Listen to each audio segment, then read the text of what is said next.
You're listening to the Simply Flawsome Show, a podcast designed for you to listen, learn, and leverage. Please welcome your host, Zoe Turner.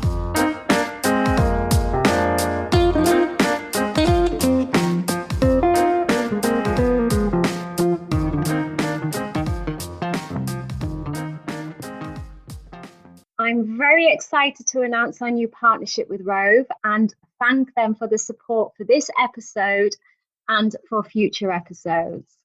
So we are now on episode 6, of season 2, which is all about celebrating incredible women. I've spoken to some amazing women so far, and I've got an absolute gem for you today also. What you may know about today's guest is that for the last 12 years, she established a successful online marketing agency. She's multilingual and she currently speaks fantastic English, Spanish, Vietnamese, Japanese. She's a citizen of the world and she loves to travel. What you may not know about her is that she has suffered from anxiety disorder for many years, of which she has not shared with a network for fear of being judged. Despite her struggles with mental health, she's adapted her lifestyle and manages to control her anxiety so that she can still operate a successful business. That's why I'm excited about this interview, because this season is all about bringing you inspiring women from all walks of life who have an incredible story and message to share. I admire this lady for finally feeling that she should or can share her experiences in the hope that it might help others to seek help. So please welcome Charmaine Thring from Charm Marketing to the podcast today. Hi Zoe, thank you for that lovely introduction. Hi Charmaine, thank you so much for coming on today. Charmaine, to kick this off, can you tell us a little bit more about yourself, about your journey, where you were from and what inspired you to set up your own digital online marketing company? Yeah, I'd love to share that. I came from a corporate background, actually in Perth, Australia. So for people that know Australia, I was born in Sydney, which is New South Wales. We ended up in Perth, and my family and I, that we lost the business, so we went bankrupt and personally bankrupt. So it was pretty rough there for a number of years, growing up on council estates and things like that. So I never really liked school. I was very good at it, but I didn't like it. And I was working since I was 13.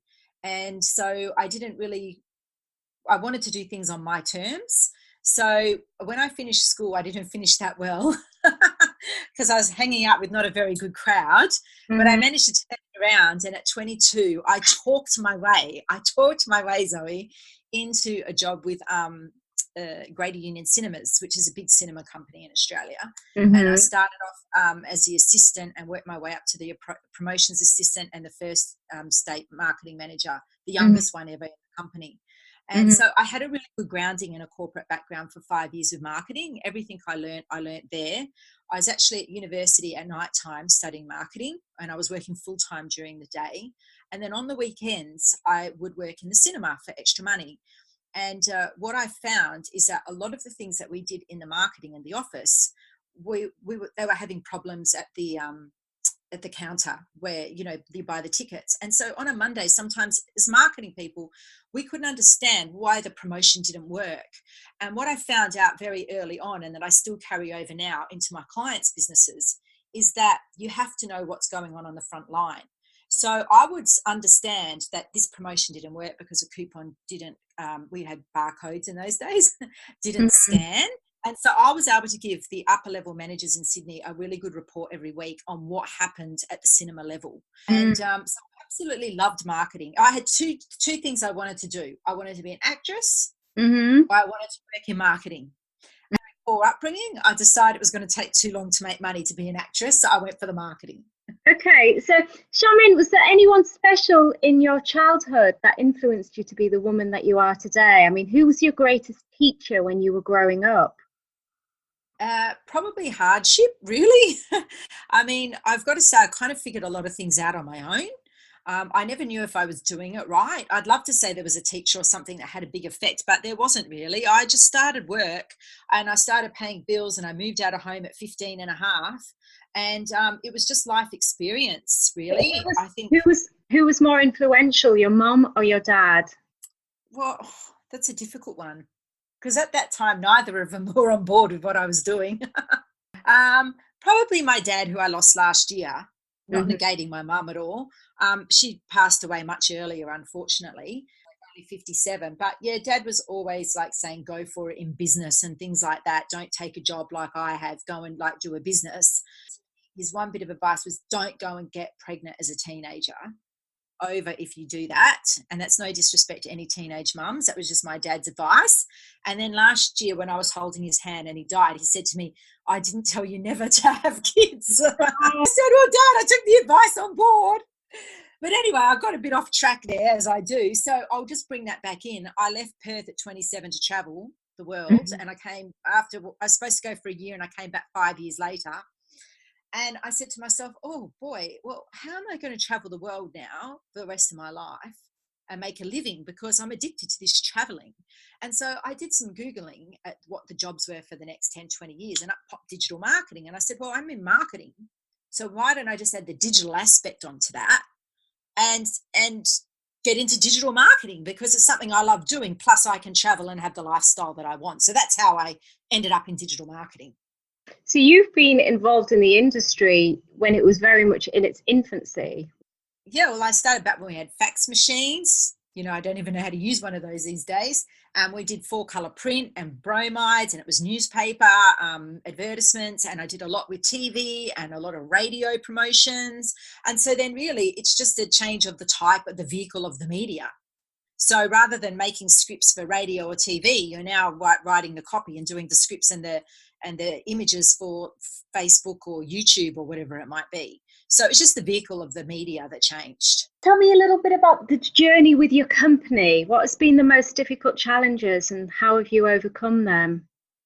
I think the most difficult thing was getting started, because I did actually work with a partner of mine, like a boyfriend, and created a business with him, a soccer business. It was very, very successful. Kind of just dropped the whole thing. And what I realized at that point, Zoe, was that it doesn't matter how many businesses I create with other people. If they drop out and they're the main person at the front, that leaves me with nothing. Right, because I couldn't go out there and do the soccer lessons. He booked in and the person went MIA. I couldn't go out, and I could do the marketing. I had everyone booked in, but I couldn't go out and perform that skill. Right. As a result of that, you're doing it on your own now. I took my first trip to Vietnam with my family, because my stepmom and stepbrother are Vietnamese, and my dad, of course, my sister and her boyfriend at the time. And it was on that trip to Vietnam that I not only fell in love with Vietnam, oh my goodness, I just fell in love the minute I got off the plane. Right. But I got back, and the day I got back, I remember walking into my house, because I just bought a house. So I didn't have very much money, because all your money goes to the house. Right. Down on the sofa, Zoe, I did not even unpack my bags, and I said, charm marketing. And I went and registered the domain, the Facebook, the Twitter, and I briefed in my first website, because I was already outsourcing with the previous business. My very first website, and I said, boom, that's my business. And that's how I started. I hadn't even unpacked my bags. And the name just came to you from out of nowhere. Well, I said, you know what? Marketing is about having charm. It fits with my name. It fits with marketing. It was available.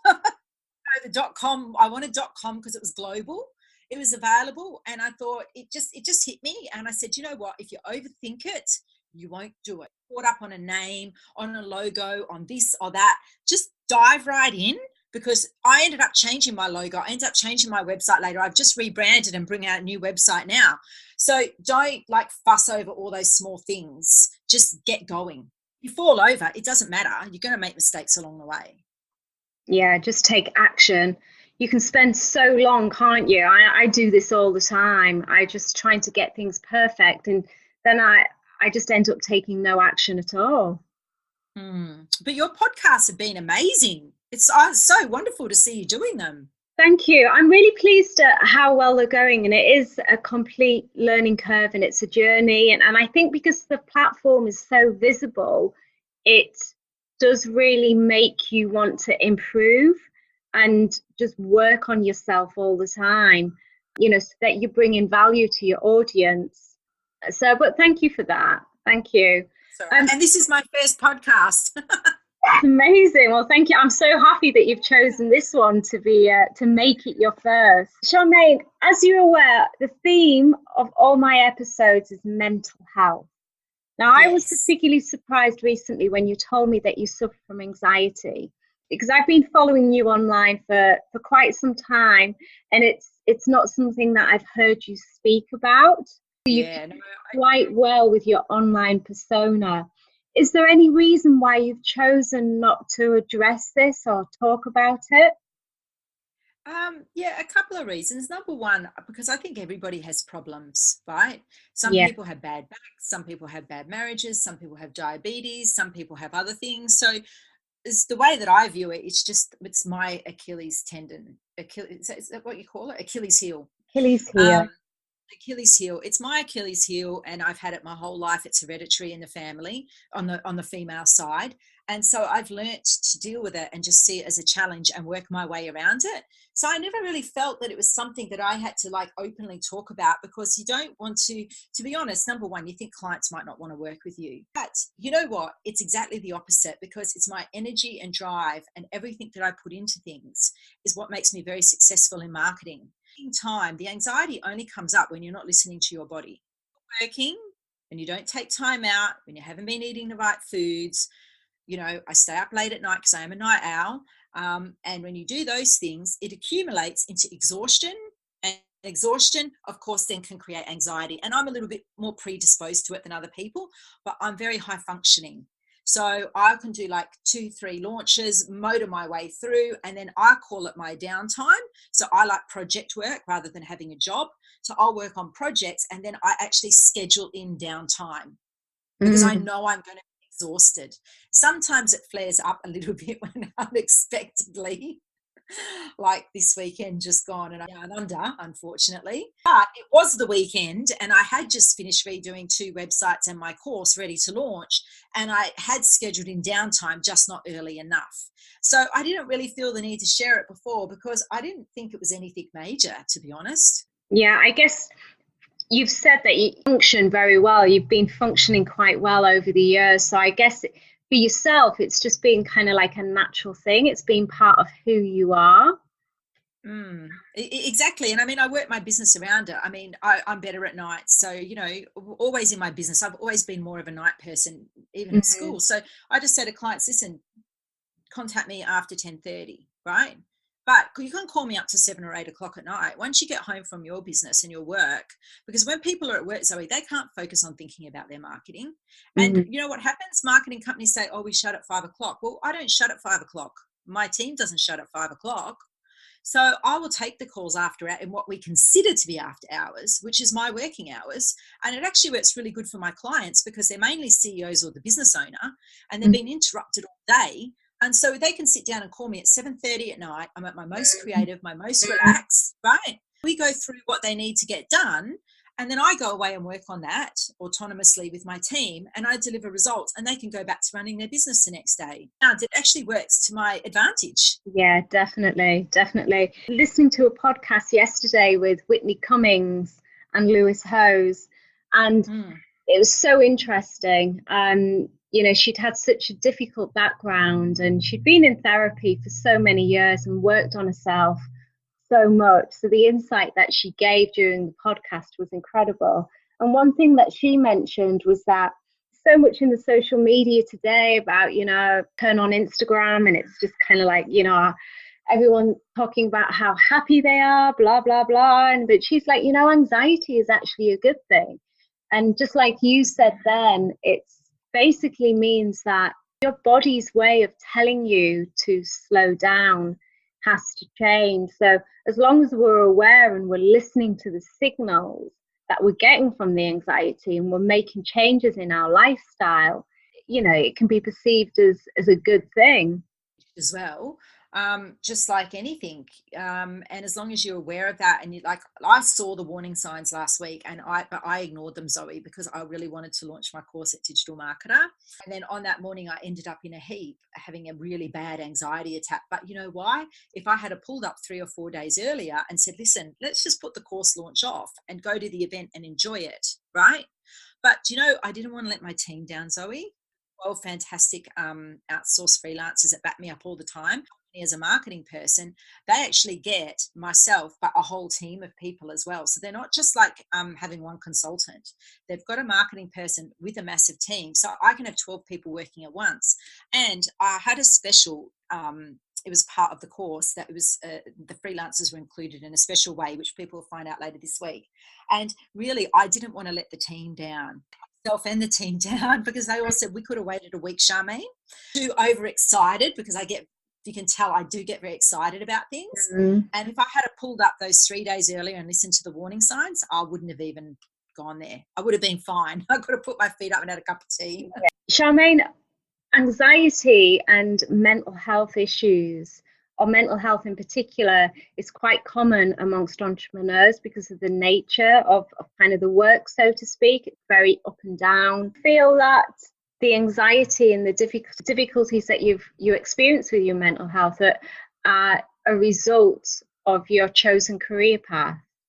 No, definitely not on that one, because I've always worked from a young age, and I've generally worked apart from my 5 years in corporate, everything else I've always done has been entrepreneurial, and I'm very, very good at going with the different cycles. I know when I have a down cycle, like I just took a month off to rebrand, and now I know I'm going to be coming back into like client work and growing the business to the next level. I'm comfortable with that. My anxiety more has come from hereditary and has come from childhood trauma, like us, the family losing the business, going bankrupt and things like that at a very young age.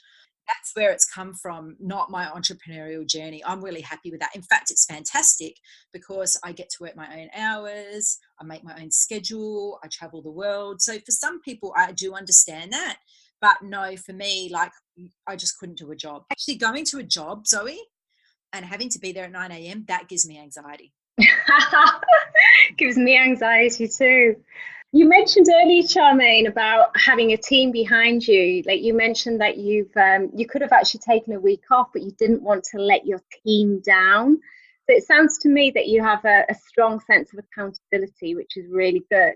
But I guess the question I want to focus on, as a solo entrepreneur, it's, you said you didn't want to let your team down. I guess in many ways, one thing that I found quite challenging when I have kind of new projects is that there's only me, and and I have quite a strong sense of responsibility and accountability. So when you have people that you're working alongside, you're more likely to stick to deadlines. Do you feel that it helps you be more productive when you're working with a team and you put a team together? Yeah, definitely. I think so, because this team I started to put together 2 years ago, and then a few things happened in between. My father passed last year, and then I worked out who stuck with me and who didn't. And they're an outsourced team. They're freelancers. They work with other clients as well. And I know a lot of people say people aren't going to work for you unless they just work for you. But how could I be a true entrepreneur and be a role model for other people if I had people working for me in a job? If I had employees, because I know my spirit is much better and my creativity is much better when I have freedom. So when my writers say to me, Charmaine, listen, I wasn't in the mood to do that last night, as long as it's not due the next day, I'm going to do it tomorrow because I have to get in their creative zone, I'm fine. But I always give enough leeway. But if we're running on a tight deadline, like for a client or for this week, we do push as a team. We don't I never miss deadline. The only deadline I missed was my own deadline. So I was more mortified about that, to be honest. But then when I look back at it, I put in, normally a client's work would take months, right, to do a website, for them to get back to me and revisions and everything, and the team. And I did 2 websites for my own business and a whole course in a month with my team. Mm-hmm. So I do find having the team now that we've really gelled together well, everybody knows their roles and is on deadline, and everybody knows that if they're late, they're going to affect the next person in the team. And that means that person is not going to make money And they're actually keeping each other accountable now, which is great. Charmaine, going back to what we were talking about before, which is mental health, and it's something that you've never really spoken about before. What has changed? What has happened recently? What's changed that's resulted in you now feeling that you're ready to open up about it? I just think it was the other day when I was having the anxiety and I'd missed going to digital marketer and I felt like I'd let my team down. And then I said, you know what, like if I had broken my leg right now or had a car accident, people wouldn't have thought anything about it, right? So, you know what, maybe people do need to know that these things happen. And I wouldn't say that like I put up all the good things in my life on social media, because I've also put up, things that have happened that aren't that good as well. But then I said, well, maybe there's people out there that don't worried about starting a business. How are they going to do the business if they've got anxiety?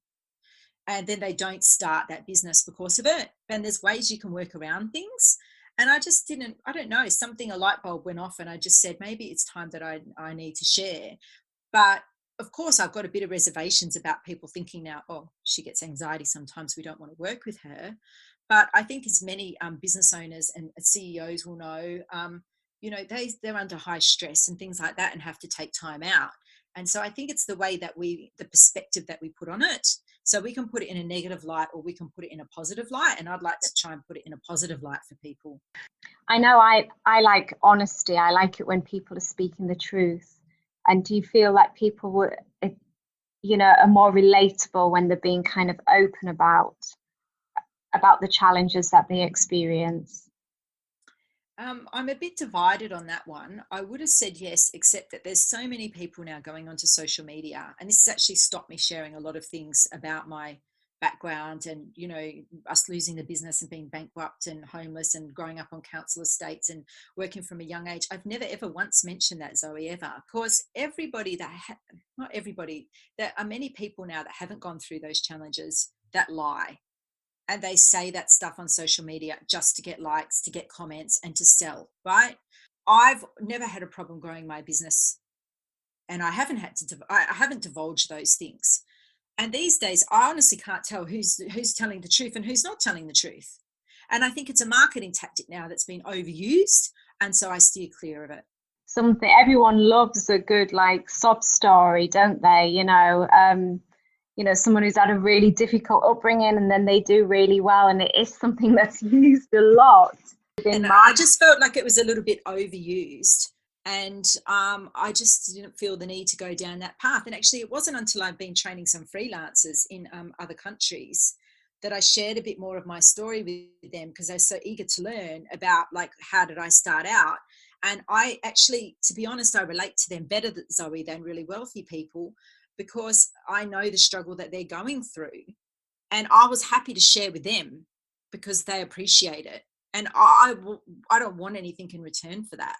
I'm not writing up the story on Facebook because I want to make sales as a result of that story.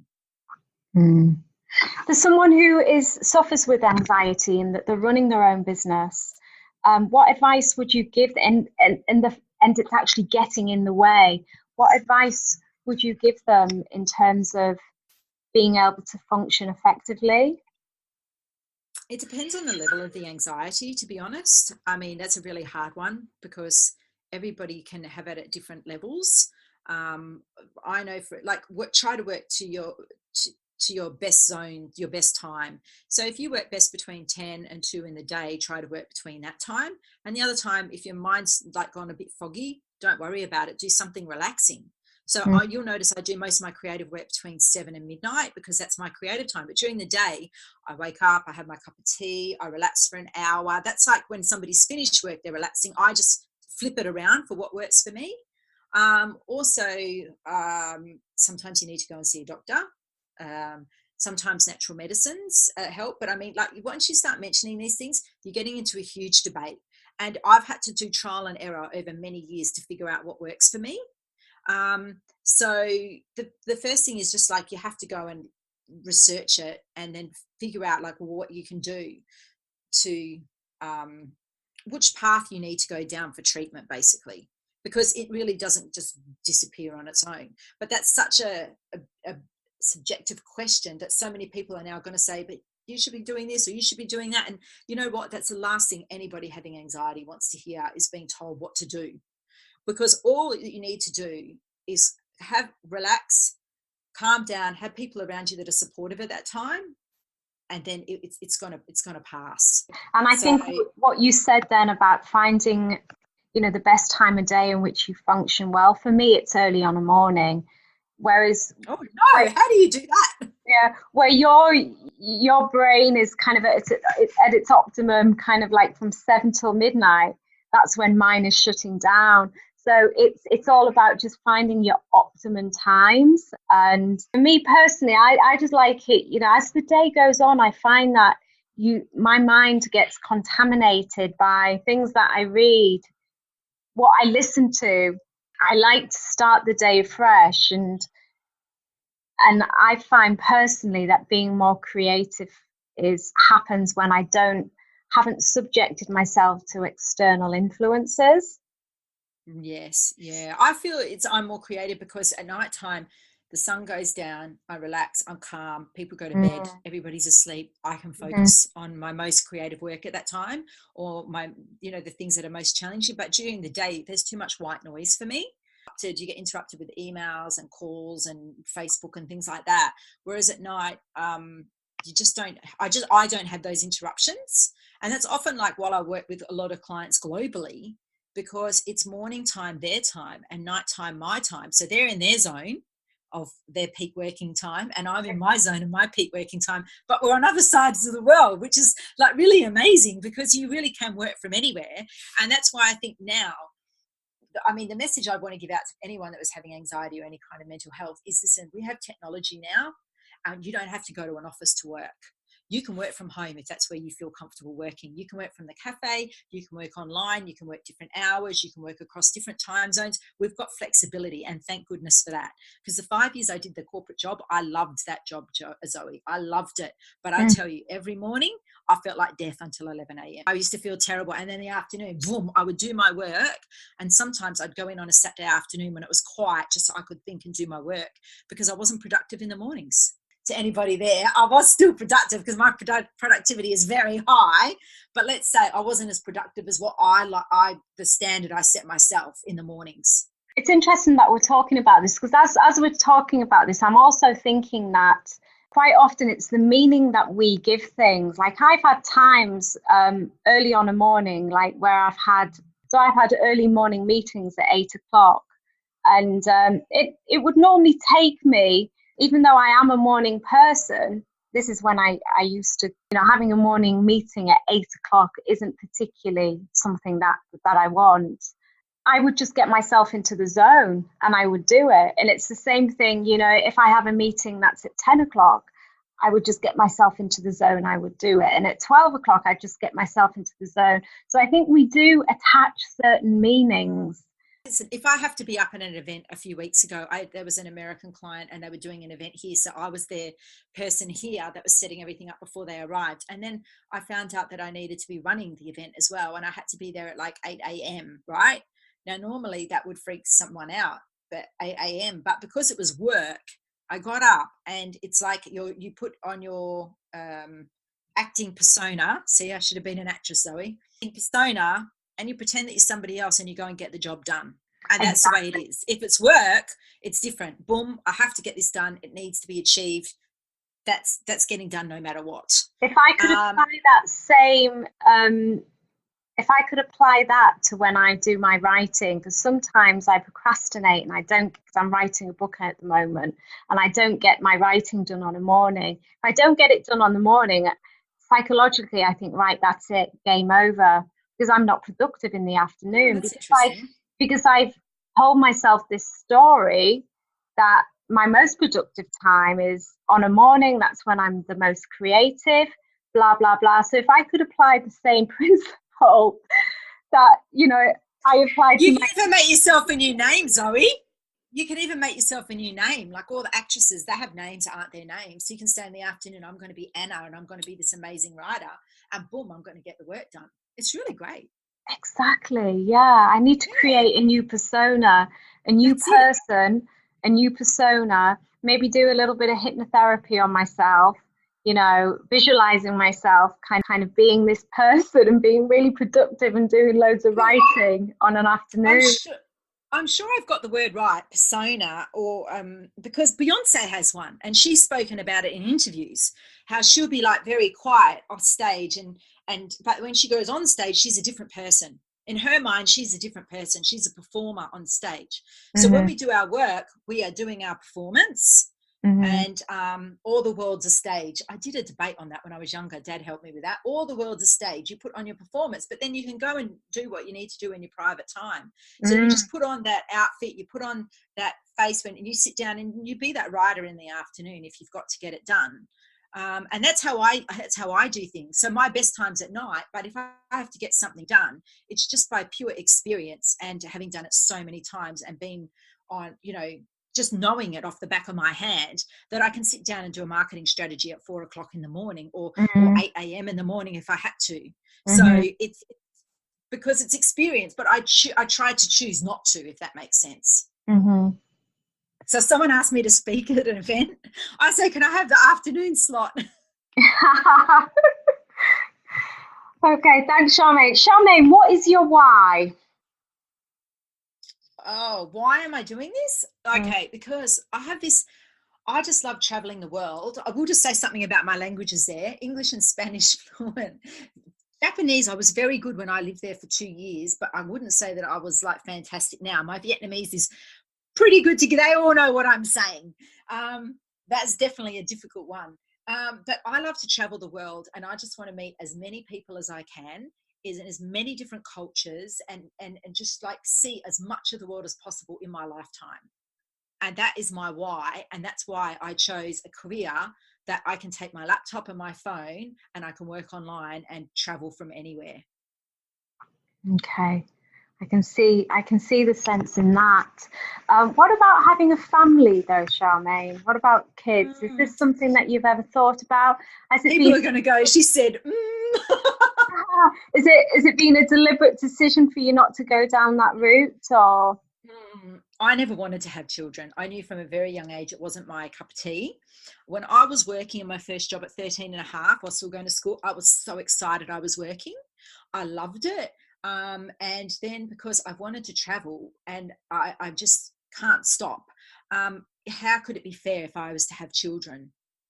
Because you can't, like I don't even have a pet, Zoe. Because it's not fair, because once I was to have children, all my focus would go to them because I'm that kind of person, as it should do. And I just feel that's not what I'm here for. It's not to say that I won't have my own children. I mean, I might not have my own children, but there's a lot of people that I mentor that are younger than me around the world and things like that. So I still have an impact in that way. But having my own children, it's something I never really thought about. And everybody said I would regret it, but hey, I don't regret it. And I think that, every woman just has to make that decision for herself. Plus, you also need to have a husband, and I don't have one of those. So that kind of helps. But you don't need to have a husband these days. I mean, because obviously that's the situation I found myself in. Because I do want kids. And obviously, as I'm getting older and older, the doctors are telling me that it's not going to be possible. And I'm still single. So, but there's lots of ways that you can do it in this day and age, where you don't need a husband. And it's not something that I ever would have considered, but it's definitely something that I'm very seriously considering, for instance, getting sperm donation. Well, I could tell you a funny story about that. I was at a certain age and it was my birthday, and I had a midlife crisis earlier than most other people had midlife crises, because my lovely doctor decided to go and send me for that. God knows who's going to listen to this podcast, Zoe. Anyway, my doctor decided to go and send me for that test to see how many eggs you've got left, right? Oh, yeah. And I thought this was a good time, because I'd broken up with my partner, and I was very young, and you've got to have these things tested and that. And so anyway, I made the appointment with her, and I forgot to ask her, and I went back to the waiting room, and I was like, oh my goodness, I forgot to ask, how many eggs have I got, right? So I knock on the door in between her appointments, and I say, oh, Dr. McGill, I forgot to ask you, how many eggs have I got left? And she looked at me and she goes, oh, it's not very good, Charmaine. You hardly have any left. If I was you, I recommend you go to the sperm donor and buy the sperm and freeze your eggs. And it was my birthday. And you know what? I felt like I was in a Jennifer Aniston movie, Zoe. Mm-hmm. Oh, no. And it was the funniest thing ever. I said, oh my God, it's my birthday. I'm this old. I'm single. I don't have children and I've got no eggs. So anyway, I don't know if other people might find that story funny, but I was like having a midlife crisis for about a week over it before I could laugh about it. Yeah. No, I mean, that is the challenge that I think a lot of women are experiencing.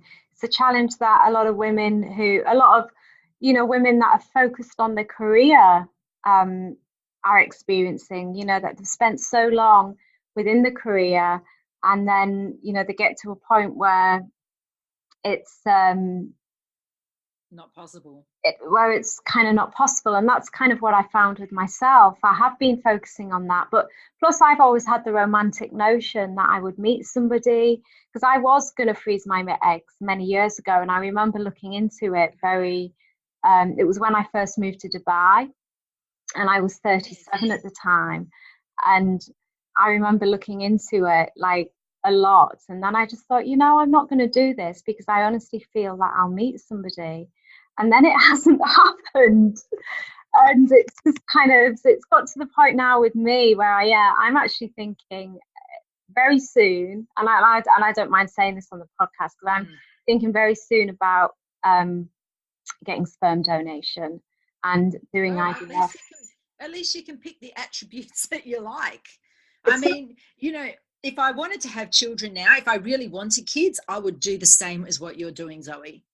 I would do the same if I wanted to have them. It's not my preferred route, because, being an ex-social worker, I'm aware of like the identity issues that a lot of kids experience when they don't know who their birth parents are. And so I think you've got to be quite selective. I have looked into this a lot, because there's some countries, for instance, Greece, because I was in contact with a clinic in Greece, and the sperm that is donated in Greece, it's against Greek law to ever find out who donated it. But apparently, if it's in the UK, and I wouldn't ever want that. I think naturally, like, kids are curious. They're going to want to know. They're going to get to a point where they want to know. So it's definitely not my preferred route, but it's something that, if there's no other option, then I would try it. But I would much prefer to do it the traditional way. Because I just decided I didn't want to have children. I mean, I do wish that I could gift that being able to have children to somebody else, which is different, because you and I can both have kids, but there's some women that can't. And I know that they might be listening to this. And I know, like, when, you mentioned the question about kids before when we were off air, and I was like, oh, I don't know if we should touch on this one, Zoe. And then I said, no, let's do it, because there's a lot of women that can't have children. Honestly, if I could gift them my ability to have children, I would gift that to another woman. So it's interesting how things turn out in life, but it was never on my radar, and I'm very happy in the decision that I made. But I'm going to be more excited to find out about your sperm donor now. Well, look, I mean, I haven't chosen. I've made a lot of inquiries. I haven't chosen to go down that route 100%. But it's something that I would certainly consider if I didn't have any other option. And I do think there was a Jennifer Aniston movie about that one too. Yeah, and I need to be doing it very soon as well. Very, very soon. But yeah, there are options out there. But if there is any single women out there who are focusing on kind of the career and they want kids, I would advise them to freeze their eggs, because that's something that I wish I'd done when I was 37. And I just was like, oh no, it's okay, I'll meet someone. And I didn't meet someone. I don't know what planet I was on, but I would definitely recommend. And I wish someone had said that to me. I wish someone had sat me down and just said, look, Zoe, you have do this. You've got to freeze your eggs. In fact, I did have one doctor say it to me a few years ago. She said, look, you've got to do this. But she wasn't kind of like, she was quite calm about it, Yeah, No, like no sense of urgency. if I had a friend in that situation, I'd be like, look, you have to do this. There's any chance that you want kids, do this now. Freeze your eggs, especially if they've got the money available as well. And I had the money at the time. It's not like money wasn't an option. Yeah, because it's not inexpensive. I think they told me it was like $10,000 or something at the time. Well, yeah, there's places you can go to and get it done for about $5,000. So there's always options. But yeah, I guess it depends. I think in more developed countries such as Australia and America, it is probably going to be a lot more expensive. But if you go somewhere like India, maybe Greece, you can get it done a lot cheaper. Right. I didn't know that about Greece. Well, this has been really interesting because we've gone from digital marketing to anxiety to running a business and now to eggs. Freezing your eggs. People are going to wonder what the hell are those ladies talking about, but it's all relevant to women in business. Exactly. Let's change the subject slightly, or to morning routine. Right. I know you said you're not a morning person, but do you have a routine when you get up? For me, it's something I do. Really, really important. What do you do? You tell me yours first. So I don't tend to look at my phone. I don't like to be contaminated by the outside world until I've done what I have to do. So I like to go maybe at least an hour, sometimes 2 hours. I didn't do that this morning because I was speaking to you and I was preparing for a few things, but I do like to, first things first, number one is not look at my phone on a morning. And then I always start the day with ice cubes. I get 2 ice cubes, I put them on my face. That to me is like having apparently it keeps you younger as well. It's supposed to be Botox? No, ice cubes. No, I said, is it like Botox? Well, it freezes your skin. It is supposed. I'm not really sure what it does. It does freeze. It is supposed to freeze your skin, but obviously it's not long lasting. I don't know. I just find it really refreshes me. It's like because I don't drink caffeine. It's like having a cup of coffee on a morning, and I'm getting all these little pop-ups coming. I think you might be able to hear the little bleep on my computer. But yeah, that's the first thing. One is I don't look at my phone. 2, I put ice cubes on my face. Then I do 20-30 minutes of Kundalini yoga, which is for a lot of people that don't know, Kundalini yoga is slightly different to like other forms of yoga like Ashtanga and Hatha. It's not that physical, but it's more about the breathing. So I find that's really, just doing that really kind of balances my energy and balances my chi on a morning. Then if I've got work to do, I'll get straight into my work, or I'll maybe, I also have water as well. I'll try and drink it's probably maybe, one of the first things I do as well, drink a pint of water, 1 or 2 pints of water.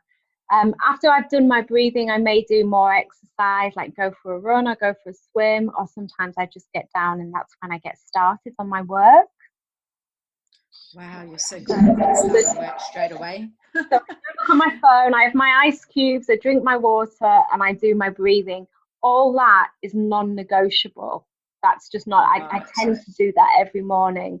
If I have time, I will do my Joe Dispenza meditation, which is a quantum healing meditation, but that's kind of like 40 minutes long. So I like to end the day with that. But if I have time on a morning and I wake up early enough, if I'm waking up at like 6 o'clock, then I probably would do my Joe Dispenza meditation. Well, that's a good one. Well, my morning routine is I wake up and I don't like waking up and I lean over and I have about 500 mils of water. I always have a bottle of water next to the bed. and I drink that first, and then I roll back over for like another 15, 20 minutes, and just I need to keep my eyes shut while the brain starts working. And then I make myself a cup of green tea, or green and jasmine is my favorite. Ever since I lived in Japan, I started drinking green tea, and I think it's why my complexion is very good. And then I go back and I have my second cup of tea, and then I will pick up the phone and have a quick scan of the emails, just see if there's anything urgent that's come through. And then I just take that time to relax, think about like setting up my day. And then I get up and I go around and I do my errands. So if I have to go to the post office, or I don't even know where I have to go to the post office anymore, supermarket, or do anything like that, I like to get out and about, and I like to have a chat with some random strangers because I work from home. So it's always good to interact. But yeah, my non-negotiable is like I need that hour in the morning. I drink my water, I have my green tea, and I have to just like have that 20 minutes of not going back to sleep, but just shutting my eyes again and preparing for the day. And then after about an hour, I check the phone. But I don't do the scrolling of Facebook or anything. I'm trying to like minimize my time on that. And then if I exercise, it's more in the afternoon or evening. And I need to exercise more, actually. Okay. Yeah, I think we all do. I do too. I used to try some Kundalini yoga. The Kundalini is amazing. In fact, there's a fantastic one that I do every morning. It's on YouTube. I will actually send it over to you, and I will also post the link in the notes to this podcast, because the people who are listening to this would probably get benefit from it too. It's absolutely amazing. It's 30 minutes. The last 5 minutes I don't normally do, but the first 25 minutes I do, and it's absolutely incredible. Probably like having 5 cups of coffee on a morning. So yeah, it's amazing. So, after my ice cubes, I always try and have a cold shower as well. That's something I've just started introducing in the last. It starts lukewarm, and then I'll put it onto cold. No, I like a nice hot shower. I love a nice hot shower too, but but you're living in Dubai. That's when I was in Vietnam. I would have cold showers all the time. You'd have 3 or 4 showers a day, and I used to love the cold shower in Vietnam. I love the climate that you're in, Zoe. That really, really, I love the heat, and being able to go and have a cold shower. And funnily enough, a hot cup of tea during the heat also cools you down, because I don't drink coffee either. I love it. Yeah, I love the kind of climate that you live in. It's amazing. Yeah, I love it too. But going back to the cold showers, I'm not a fan of them at all. And it's something that I've only just started introducing to my routine. And I know that's something that Tony Robbins does every day. He's got a cold plunge pool in his back. And it's something that he says he doesn't like doing, but he just does it every day because it makes him wake up. And I absolutely love hot showers, even living in the heat. I love being hot. I love hot showers. So that is a big challenge for me. And I start lukewarm, and then I put it on cold, and then I try and stay under for like a minute. But the cold here isn't like the cold it would be in the UK or Australia. It would be ice cold. Right. Cold here is probably, lukewarm for you guys, but it's still challenging, and it's something I'm working on. But I do find that it invigorates me, and especially not drinking caffeine. I find that in the ice cubes and the Kundalini and the breathing. It's just the difference that it makes is so good to not do it now. The right way. And if you miss out on doing the morning routine, I feel like something's missing during the day, but you're still soldier on because you have to get the work done, and that's the way that it is.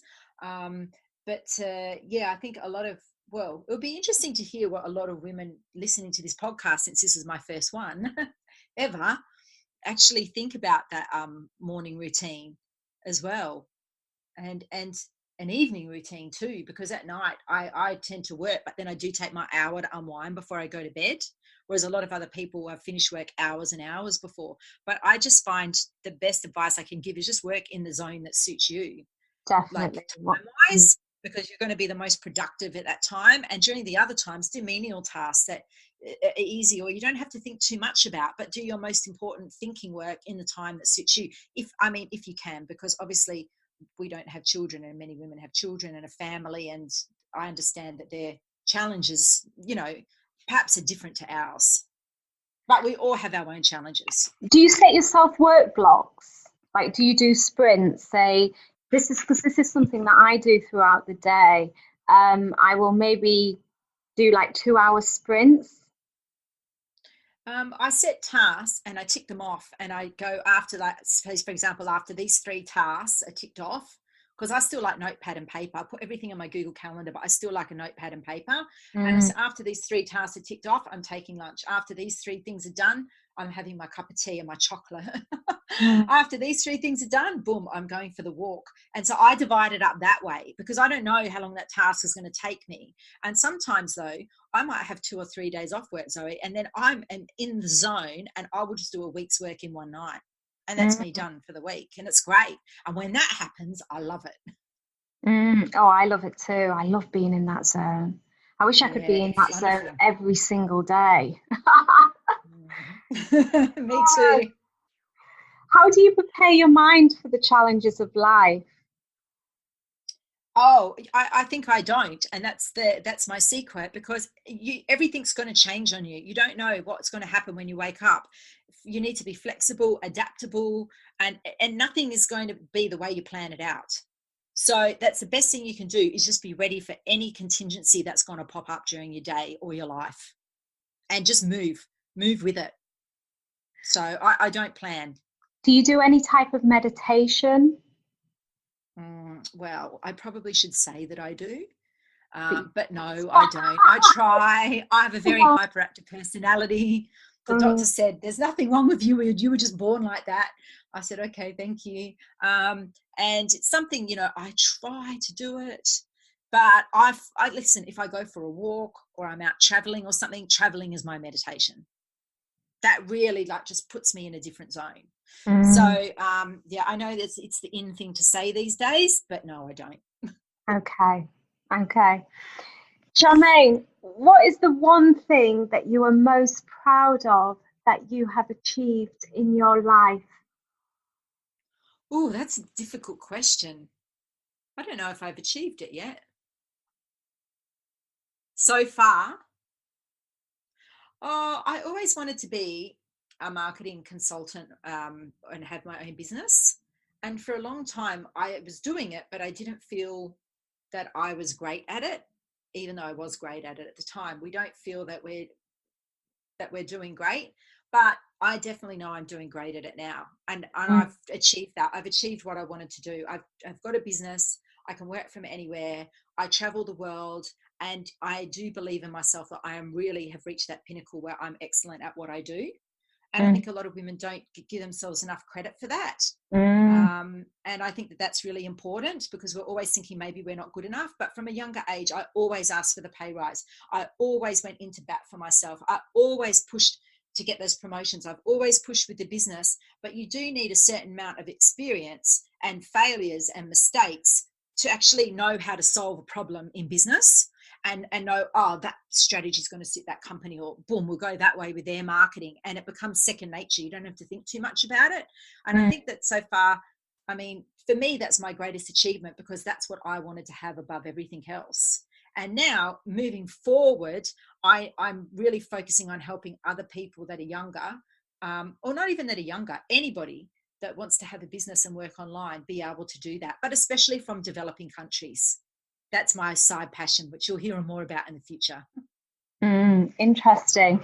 Tell us, you said that you've just recently rebranded and that you have a course. Tell us about your course and what direction that your business is now going in.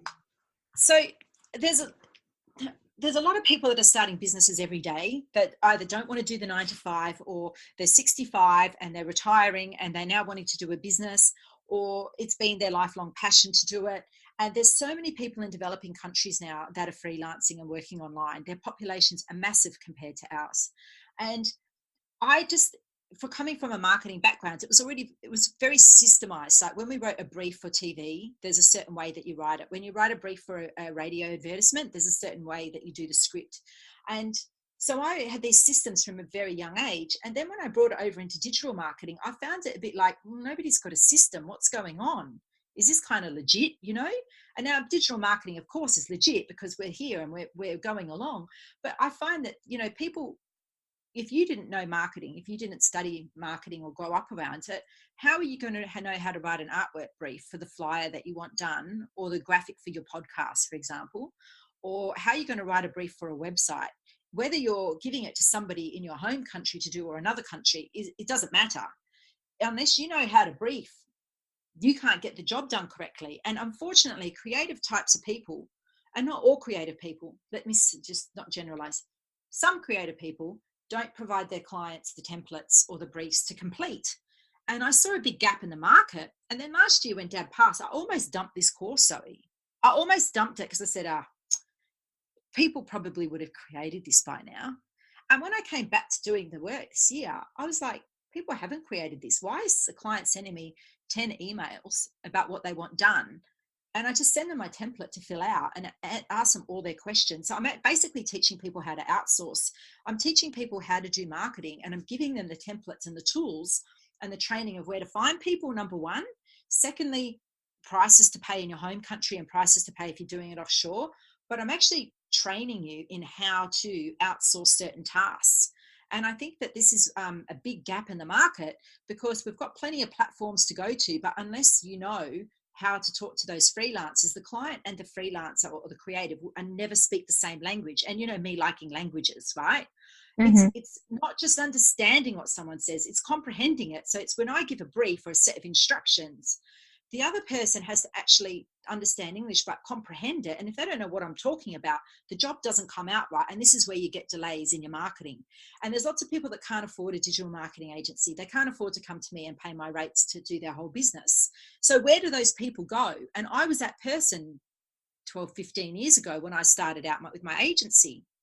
And so I just created these steps and templates along the way. And then I decided, well, I'm going to put it into a course, a video course with all the templates, and put it out there for people so that they can make less mistakes, save more money, and have less headaches. So they're not screaming at the computer like I have many times when something hasn't been done right until I systemized it. So yeah, so that's going to come out at the end of this week. Fantastic. It sounds amazing. And I know there's a lot of work that has gone into this as well. And as part of this course, over the years with your digital marketing agency, you've built up a good kind of network and list of workers. I don't know the correct terminology. Freelancers. People that are the best at what they do. And I never shared that with anyone, because people would always ask me, and I think, well, hold on, I went to so much effort to find those people, hire them and train them.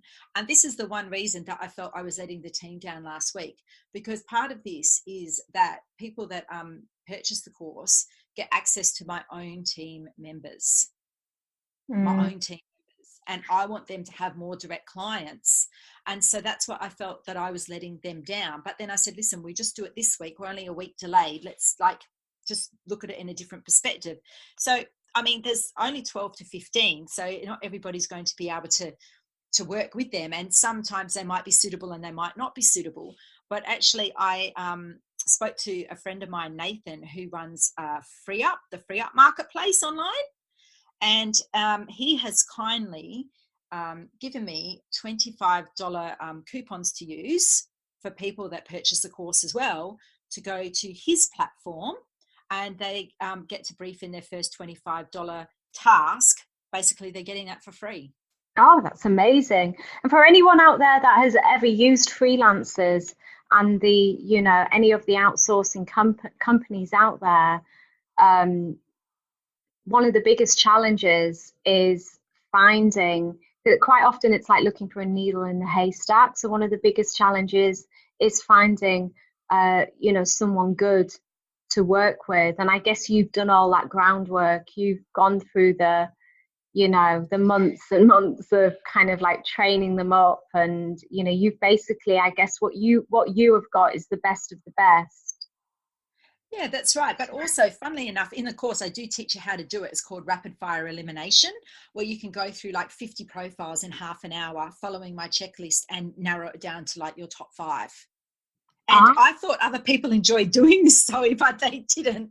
And I live for this. I sit up at night and I love going through profiles and I love sourcing talent. And just last night, I was on a different platform, just going through, having a look, just like shortlisting people that I liked as well, because I find it fun. And then I realized the rest of the population doesn't find this fun. What's wrong with everybody?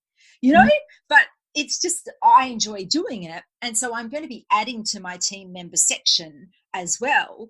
It doesn't guarantee that they're going to be the best fit for your business because I pick them for my business. However, I know the work that they do and that they get it done on deadline, and it's worth to go there first, right, before you start going searching. But I've given them a rapid fire elimination technique to use to get through like up to 50 profiles in 30 minutes. Oh, that sounds really interesting. Yeah. So I've made the most arduous task really, really, really simple for people. And can you give us a little bit of an insight, or do we have to buy your course? No. I give you an insight. I love giving insights.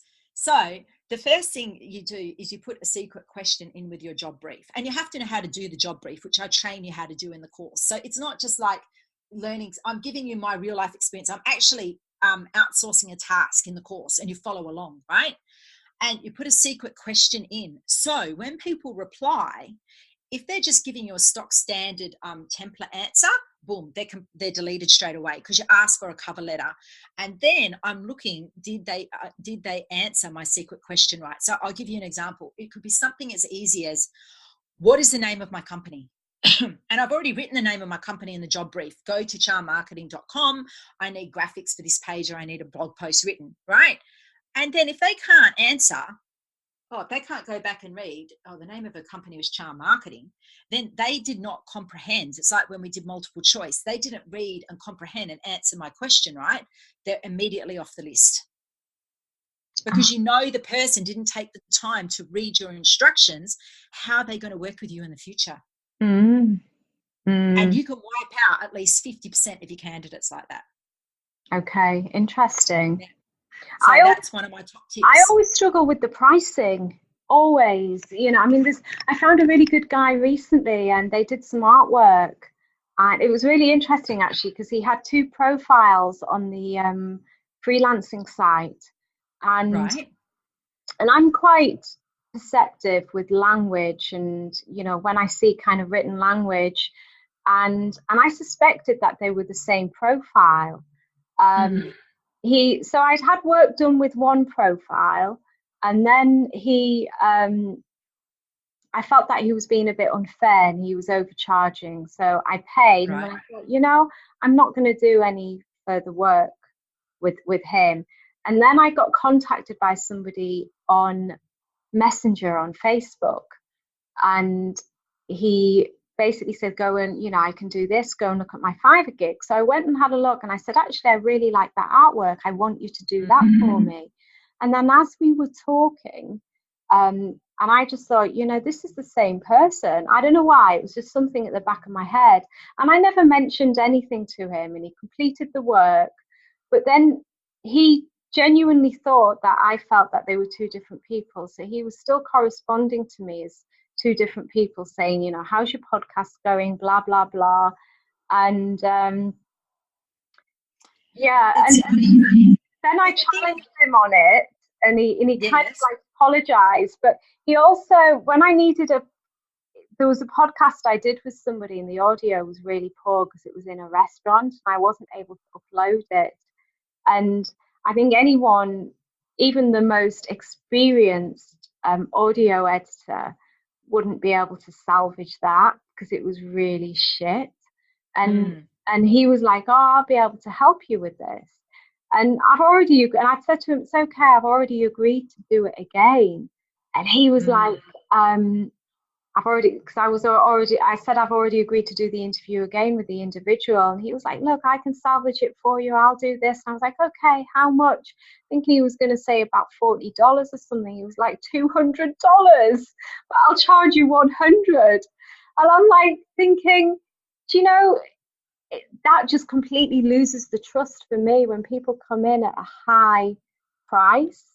Yes, but in the freelance market, people are going to try. It's like going to the markets in Vietnam. If they think, or in any country, I love Vietnam though, but if they think that they can get more money from you, they will. It depends on how well you negotiate. So that's what else I do is I teach people in this course. I give them a rough idea of what they would be paying, so a minimum and a maximum around that. But I also discuss it's also not always best to go for the cheapest person, because I know that there's people that are less expensive than me in marketing, but they might take 6 weeks or 8 weeks to do a job. And actually, just last night, I heard that somebody I quoted a marketing project to said it was too expensive, and yet 3 months later, that project isn't complete. So they paid half the price, but their project isn't up. How much money have they lost now in revenue by not having it up?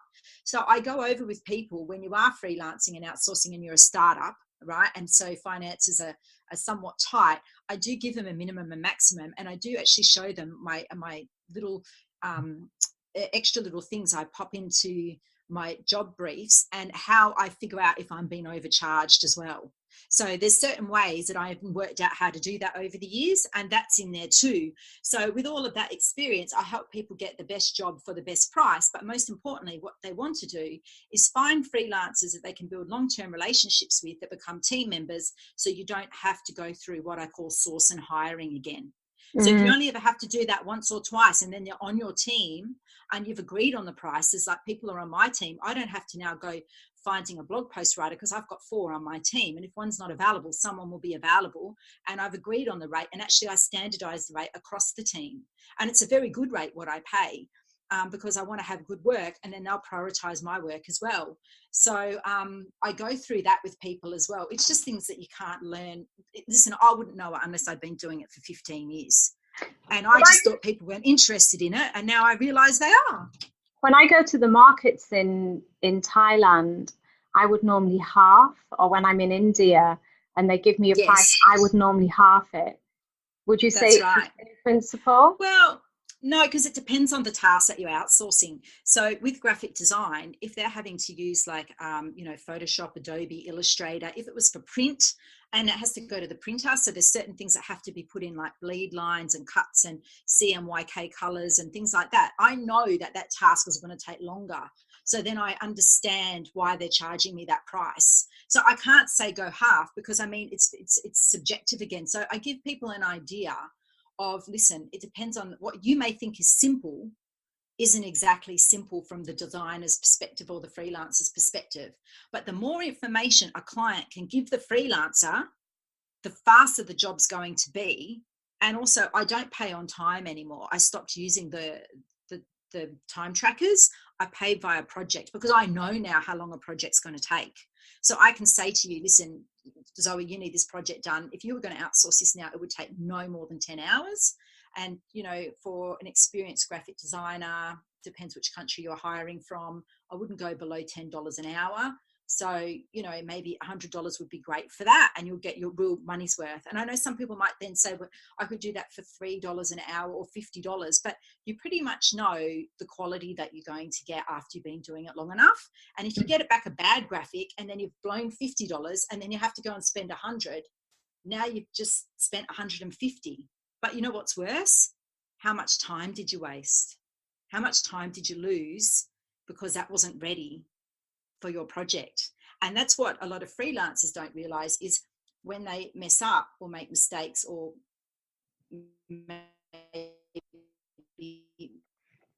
it's the time to the client that is the most precious. When somebody wastes my time, I get more frustrated about that than if it was my money. Yeah, no, I can. I go through all of those things so that people starting out don't go through what I went through figuring it out. But I do have the advantage of coming from a corporate marketing background where I worked with an in-house design team for 5 years. So I was trained to do it from my early 20s. So it's just time to pass that information on now. Yeah, definitely. I mean, what you're telling me, it sounds like people out there who are hiring freelancers need to know that information, and more people are doing it. More and more people are outsourcing to sites such as Fiverr, Upwork, and whatever. So it really just sounds like you've got a lot of valuable information there that you can share with people. Yeah, that's right. So I'm really looking forward to that. And it will be at the end of this week, everybody, because I'm taking it easy this week. The team and I are doing a take 2 on the launch. Nice and easy. Okay. I know we've been talking a while. I've just got a couple more questions. Zoe, we said 45 minutes. We've been going for an hour. Have we? Oh, yeah. My God. Oh, well, listen, let me just ask you one more question then. All right. A couple more I can answer them faster. Okay. So there's lots of women, Charmaine, all over the world. They don't have the same opportunities as we've been given. And I know you've witnessed that a lot with the people that you work with in Vietnam, the third world countries. What would be your one bit of advice to any woman who would like to achieve something, but she feels as though there's something stopping her and holding her back? You can do it no matter what. And especially in this day and age with technology, if you can make something happen online, go to an internet cafe, get together with other women. There's so many opportunities now that you can do. I know there's a lot of women that can't work outside of the house in certain countries as well, but they can work from home now online. And just, don't give up, because when I started out and I was 13 and 15, moved out of home, like I had no future. I could have gone completely the wrong way, Zoe, and I didn't, because you just have to hold on to that. It'll all figure itself out one day. You just have to keep going. You're just going to learn along the way, and try to find like a mentor as well, someone that can help you out. So I hope that that's good advice. I think definitely, 100%. In today's moving times, how important is it for you to keep educating yourself and keep learning?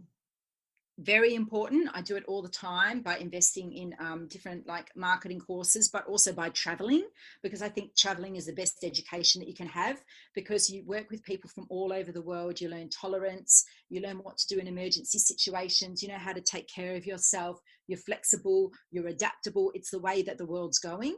And so education isn't just about going to university or doing a course. It might even be going out to a meetup or a hobby, or just taking yourself out of your comfort zone. So I think that's the key, really, is education. Okay. All right. Thank you so much. Charmaine, I'd like to thank you for your time today. I really appreciate it. And I know we've gone on a little bit longer than I said we would. But thank you so much. Thank you so much for deciding and having this as your first podcast. I know. Well, thanks for having me on, and it'll be really good to hear everyone's feedback. And I love what you're doing with these podcasts, because I saw you starting to do them, and I was liking and following along and watching and started listening to them. And so, you know what? I'll tell you one thing just to sum up. At first, I noticed that nobody was liking your podcast. And now you started to get likes and loves. And now you started to get comments. And I noticed these things. And then I didn't really listen to one. And then I started listening to them. And this was over a course of a few months. And this is really, really good feedback for anyone in business. Even though we might not be liking or commenting, we're still listening. We're still listening. So I'm really loving watching your journey grow right now. Yeah, thank you. And you're right there, because it's a difficult one, isn't it, with the whole Facebook thing and the likes, and we all have an ego, and it doesn't matter how much we say that we're not kind of governed by our ego, we are. And I noticed that nobody was liking them as well, but I just continued to do it. And quite often it was on my personal Facebook page. And I feel that I'm getting more and more now. And you are, because I noticed it.